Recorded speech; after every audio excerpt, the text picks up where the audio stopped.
మనకిచ్చిన గొప్ప వరం. తల్లి కడుపున పుడతాం.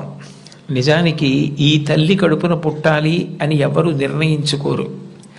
అమ్మ కడుపులో కటిక చీకట్లో తల కిందకి కాళ్ళు పైకి పెట్టి 9 నెలలు పెరిగిన తరువాత తాను విసర్జించిన మలమూత్రములలోంచి పుట్టినటువంటి క్రిమికీటకములే కోమలమైన తన శరీరాన్ని కొరుకుతుంటే బాధపడలేక చిట్ట చివరికి ప్రసవమై తల్లి కడుపులోంచి బయటికి వచ్చినటువంటి శిశువు ఒక్కసారి 6 అడుగుల ఎత్తు ఉన్నటువంటి పెద్ద పెద్ద ఆకారాలు, దీపాలు, కాంతి, దానికి తోడు మాటలు ఇవన్నీ వినపడి శరీరావయవములు పనిచేయడం ఆగిపోయి మూత్రపిండాలు, గుండె మొదలైనటువంటివి కూడా ఆగిపోయే పరిస్థితి ఏర్పడితే అప్పుడు అమ్మ తొలి దైవమై ఆమె యొక్క స్థలము నుండి కోలోస్ట్రం అనబడేటటువంటి పసుపు పచ్చటి ఎరుపు రంగులో ఉన్న ముద్ద, ఒక ద్రవం విడుదలవుతుంది.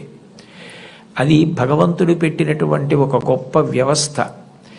ఏమీ తెలియనటువంటి పసిపిల్లవాడు అంత భయానక స్థితిలో అటువంటి ఆకారాలు వెలుతురు చూసి భీతిల్లిపోతే లోపల ఉన్నటువంటి మలం గడ్డ కట్టేసి నల్లగా అయిపోయి, బ్లాక్ స్టూల్ అంటారట దాన్ని, నల్లగా అయిపోయి ఆ మలాన్ని విసర్జించడం చేతకాక హృదయ స్పందన కూడా ఆగిపోయే స్థితి ఏర్పడితే అప్పుడు పిల్లవాడికి గొప్ప స్వాంతన కలిగి కే మొదలైనటువంటి విటమిన్లతో కూడుకుని మళ్ళీ లోపల ఉన్న ప్రధానమైన అవయవాలన్నీ పనిచేసి గడ్డ కట్టినటువంటి మలం బయటికి వెళ్ళిపోయేటట్టుగా చేయగలిగిన శక్తి కలిగిన కోలోస్ట్రం అమ్మ యొక్క స్థనం నుంచి విడుదలవుతోంది.